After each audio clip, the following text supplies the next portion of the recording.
Hi అండి, welcome to Siri home kitchen. ఈరోజు recipe గోంగూర పులిహార అండి. ముందుగా ఒక గిన్నెలోకి ఒక గ్లాస్ వాటికి బియ్యాన్ని కడిగి 2 సార్లు దీనిలోకి 2 కప్పుల వాటికి వాటర్ని వేసుకుంటున్నాను. 1 గ్లాస్ బియ్యానికి 2 గ్లాసుల వాటర్ పర్ఫెక్ట్గా సరిపోతుంది. ఇలా కొంచెం ఎసరు పట్టాక దీనిలో కొంచెం ఆయిల్, పసుపు అనేది వేసి ఒకసారి బాగా కలిపి అన్నాన్ని ఉడికించుకోవాలి. అన్నం ఇలా పూర్తిగా మగ్గిపోయాక స్టవ్ ఆఫ్ చేసి అన్నాన్ని వేరొక గిన్నెలోకి తీసుకోవాలండి. అన్నం అనేది మనం గోంగూర పులిహార చేసేటప్పటికే అన్నం కొంచెం చల్లగా ఉండాలి. అన్నం మెతుకులు విడివిడిగా ఉండేలాగా చూసుకొని వండుకోవాలి. ఇలా నేను ఇక్కడ ఎర్ర గోంగూరను అయితే తీసుకుంటున్నానండి. నేను ఇక్కడ సన్న సన్న కట్టలు ఒక 5 తీసుకున్నాను. ఆకునంతా శుభ్రంగా ఒలిసి ఒక 4-5 సార్లు కడగాలండి, ఎందుకంటే ఎర్ర గోంగూరలో ఇసుక ఎక్కువ ఉంటుంది. ఇలా కడిగి పక్కన పెట్టుకొని ఒక బాండీ పెట్టి దీనిలో 1 టేబుల్ స్పూన్ వాటికి ఆయిల్ని వేసుకొని దీనిలోకి చిన్న టేబుల్ స్పూన్ తోటి 2 టేబుల్ స్పూన్ల పచ్చిశనగపప్పు, 1 టేబుల్ స్పూన్ సాయమినపప్పు, 2 టేబుల్ స్పూన్ల ధనియాలు, 1 టేబుల్ స్పూన్ జీలకర్ర, 1/2 టేబుల్ స్పూన్ల వాటికి మెంతులు, ఎండుమిర్చిని వేసి బాగా స్టవ్ని సిమ్లో పెట్టి వేయించి తీసి పక్కన పెట్టుకోవాలి. ఇదే బాండీలో ఒక ఆయిల్ని వేసుకొని మనం ముందుగానే కడిగి పక్కన పెట్టుకున్న గోంగూరని వేసి బాగా మగ్గించుకోవాలండి.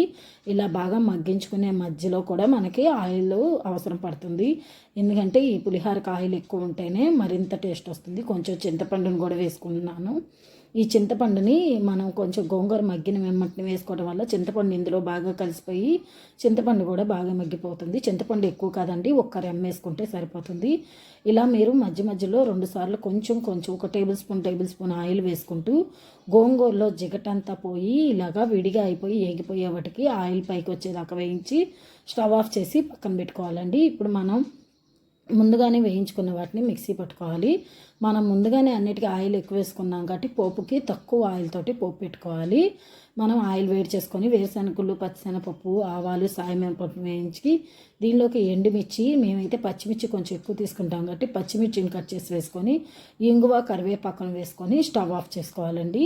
ఇప్పుడు మనం ముందుగానే ఉడికించి పక్కన పెట్టుకున్న రైస్లోకి మిక్సీ వేసిన పొడిని వేసుకొని దీనిలోకి టేస్ట్కి తగ్గట్టు సాల్ట్ని వేసి మనం ఉడికించి పక్కన పెట్టుకున్నాం కదా గోంగూర, దీనిని కూడా వేసి పులిహోరని ఇలాగా బాగా కలుపుకొని మనం పెట్టిన పోపుని వేసుకోవడమేనండి. నిజంగా చాలా అంటే చాలా టేస్టీగా ఉంటుంది. గోంగూర తినని వాళ్ళు ఎవరైనా సరే పులిహోర తిన్నాక ఖచ్చితంగా గోంగూర అంటే ఇష్టపడతారండి, అంత టేస్టీగా ఉంటుంది. మీరు ఈ రెసిపీని ట్రై చేయండి. ట్రై చేసి అసలు మీకు ఎలా వచ్చిందన్నది నాకు కామెంట్స్లో చెప్పండి. ఈ వీడియో కనుక మీ అందరికీ నచ్చిందంటే కనుక లైక్ చేయండి, షేర్ చేసి సబ్స్క్రైబ్ చేసుకొని పక్కనే ఉన్న గంట సింబల్ని క్లిక్